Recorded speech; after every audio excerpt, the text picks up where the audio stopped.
O Brasil é o maior país da América do Sul, e isso não é segredo. Em comparação aos seus vizinhos, o território brasileiro é de longe o que mais ocupa o território sul-americano.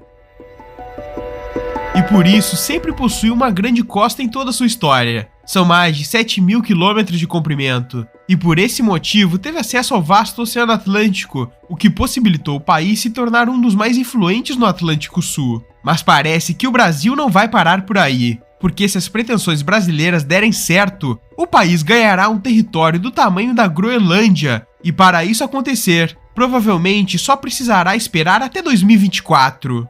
E para entendermos tudo isto, temos que analisar mais a fundo.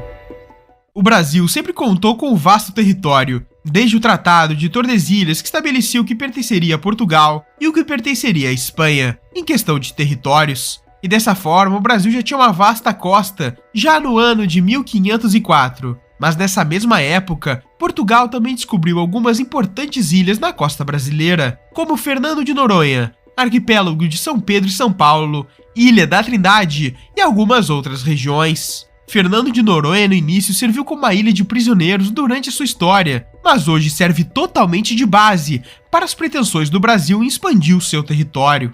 E até meados do século XX, essas ilhas na costa do Brasil só serviam para uma pequena base no oceano. Assim como ter uma vasta costa de mais de 7.000 quilômetros não faria o Brasil ser o legítimo dono do oceano à sua volta. Mas foi aí que, após a Segunda Guerra Mundial e a divisão do mundo entre Estados Unidos e União Soviética, os países começaram a pensar nisso. Os oceanos e mares à sua volta teriam que ter soberania total a cada uma das nações. Os Estados Unidos, por exemplo, tinham e têm acesso ao Oceano Atlântico e ao Oceano Pacífico pela costa leste e oeste. Nessa época não tinham soberania total sobre a sua costa, o que poderia ser um perigo. E isso gerou um grande problema no mundo. Na década de 1960, quando houve o gigantesco aumento da demanda global por peixes, países como o Japão começaram a enviar barcos para o mundo todo para tentar subtrair os recursos naturais das costas de outras nações. Como fez exatamente na costa do Brasil, em 1967, o Japão enviou uma grande frota de 150 barcos de pesca para explorar a costa brasileira em busca de levar peixes para o Japão.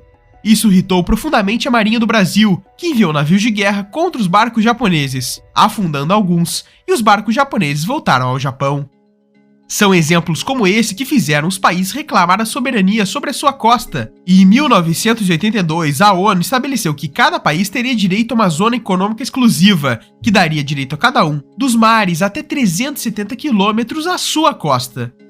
E dessa forma agora, o Brasil teria soberania total sobre os seus 370 quilômetros à sua costa, que gerou uma grande zona econômica exclusiva para os brasileiros. Além dos arquipélagos e ilhas que possuía, também geraram esse direito. E foi assim que países como o Brasil ficaram com este vasto território, contando toda a sua zona econômica exclusiva. Mas o Brasil não parou por aí. Por isso, em 1987, o governo brasileiro enviou navios de reconhecimento para analisar o fundo dos oceanos e saber se o Brasil poderia aumentar mais ainda o seu território marítimo. E durante esse período, o governo brasileiro conseguiu argumentos suficientes para fazer um levantamento e levar o seu possível aumento territorial para a ONU em 2004. Na época, o governo queria aumentar o território marítimo brasileiro em uma região semelhante ao tamanho do Egito, com 960 mil quilômetros quadrados, mas não foi para frente. E por isso, em 2004, mais 5 navios brasileiros foram enviados para o Oceano Atlântico,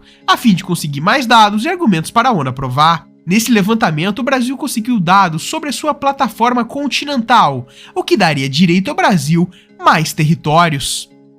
Isso funciona assim: a zona econômica exclusiva é o que todo país tem direito. Mas a plataforma continental de um país pode ir além desta zona, e por isso ele pode ter direito de aumentar isso também. E a plataforma continental acaba quando começa a chamada crosta oceânica. E foi aí que descobriram que a plataforma continental brasileira é imensa e vai além da zona econômica exclusiva. Então, finalmente, em 2018, o Brasil conseguiu levar à ONU a expansão do território brasileiro. Nesse relatório, o Brasil quer aumentar o seu território marítimo em 58%, ou 2.100.000 quilômetros quadrados. Para se ter uma ideia, essa é quase a mesma área que a Groenlândia na América do Norte possui. Nesse aumento estão previstas duas expansões. Então vamos começar pela região marítima do Nordeste e Norte do Brasil, que se ampliará. Essa região está localizada a oeste de Fernando de Noronha e ao norte do Amapá. E com esse aumento, o Brasil conseguiria provavelmente aumentar suas reservas de recursos naturais, como o petróleo, dado que o norte da América do Sul é uma das regiões com mais petróleo do planeta. E isso é um fato. A Venezuela tem a maior reserva de petróleo do mundo, e ela se encontra no cinturão do Orinoco, e também na costa da Venezuela. Só aqui se encontra uma reserva de 300 bilhões de barris de petróleo, 18% do petróleo mundial. Ao seu lado, na Guiana, a mesma coisa. Graças ao petróleo, a economia da Guiana cresceu 50% em 2022. E no Brasil não foi diferente. Em 2013, o governo leiloou a maior reserva de petróleo depois do pré-sal, que fica na costa do Amapá, e a Petrobras já tem planos para explorar essa região.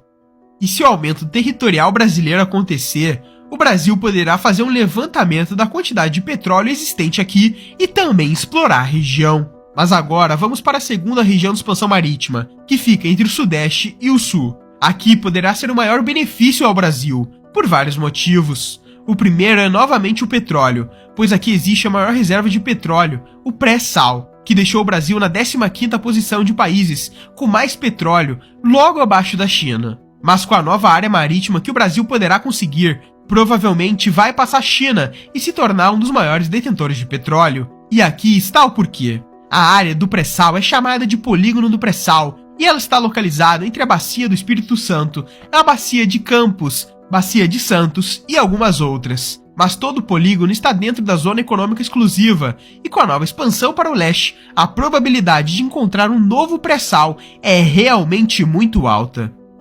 E o segundo motivo de como essa nova região beneficiaria o Brasil é realmente geopolítico. O Brasil está no Oceano Atlântico Sul e seria a maior potência regional daqui, correto? É isso que deveria ser, mas existe outro país que tem mais poder que nós nesta região, e é um país europeu, o Reino Unido, que hoje é o maior detentor de zonas marítimas em todo o Atlântico Sul, deixando o Brasil em segundo lugar. Isso é possível pelas famosas Ilhas Britânicas, que rondam a costa sul-americana, como as Ilhas Malvinas, Geórgia do Sul, Sanduíche do Sul, Santa Helena, Ascensão da Cunha. Todas essas ilhas foram anexadas pelo Império Britânico durante o século XIX e XX, e faz com que até hoje o país tenha a maior presença do Atlântico Sul, já que cada uma dessas ilhas também tem uma zona econômica exclusiva própria.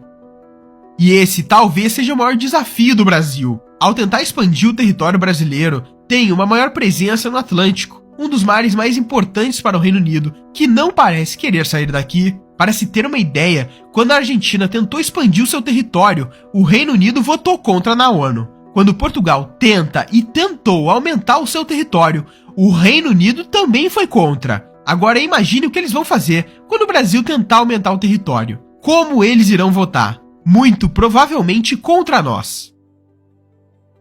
E por todos esses desafios geopolíticos, existe um anseio de como a ONU lidará com o aumento territorial brasileiro até 2024.